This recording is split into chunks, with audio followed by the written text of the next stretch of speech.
The text came at 6:42 a.m. My father. Don't come to the family reunion. We're cutting ties. No explanation, no hesitation, just finality. I stared at the screen for a long moment, then typed back a single word. Understood. I didn't argue, I didn't beg, I didn't even ask why. Instead, I logged into my account and removed my name from the $2.5 million loan. 36 hours later, my phone lit up with 78 missed calls and one voicemail from their panicked accountant. I pressed play. The sound of desperation filled the room, and I smiled. Family was supposed to mean protection. That's what I used to believe. My father built a business empire from dust and arrogance. My mother stood beside him, polished and cold, while my sister and I were trained to orbit around their son. I was the responsible one, the one who signed documents, bailed out mistakes, held the cracks together. When the company faced collapse 2 years ago, I didn't hesitate. I signed on to the massive loan with them, risking my future for theirs. They called me a rock. They said I was the reason the family would survive. I believed them. I thought loyalty meant something. But loyalty, to them, was only leverage. It began subtly, the hushed conversations when I walked into the room, the way my sister avoided my eye during board meetings, the sudden decision to host a reunion without consulting me. And then, the text. Short, brutal, final, cutting me out. After everything I had sacrificed. That was the moment I realized I wasn't family. I was just collateral. I didn't rage, I didn't cry.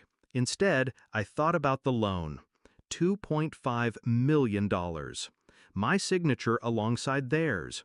Their empire tied to my credit, my future, my silence. They thought I was trapped.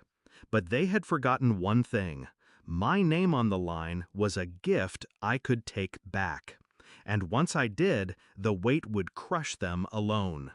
The steps were simple. 1. Lawyer. I called him before breakfast, asked one question, can I withdraw my name from the family loan?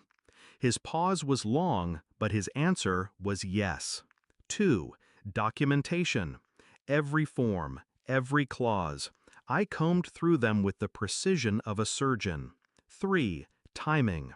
I filed the paperwork on a Friday afternoon, when the banks were closing and the weekend stretched long. The storm would hit them Monday morning. By Saturday night, their accountant had discovered the hole. By Sunday, the board was in panic. By Monday, the vultures circled.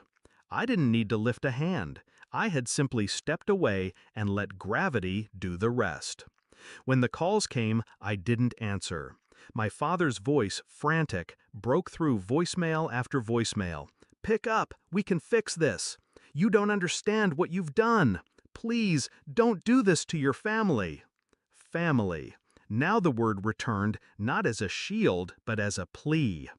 On the 79th call, I answered. His voice cracked. You've doomed us. I kept my tone even. No, Dad, I just stopped letting you use me as insurance.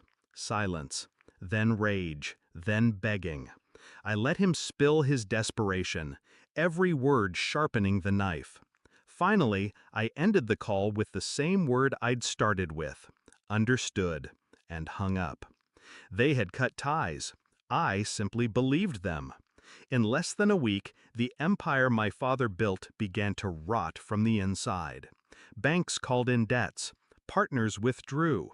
My sister scrambled, but without me, the foundation cracked. And I, for the first time in my life, felt light. No more contracts chaining me to their chaos. No more loyalty twisted into shackles. They wanted me gone, now they got exactly that. But what they hadn't realized was this. I wasn't the weak link. I was the one holding the whole damn chain together. So when they tried to erase me, they erased themselves instead. And as I sit here, free, watching their empire burn from the distance, I feel nothing but clarity. They thought cutting me off would kill me, but all it did was kill them.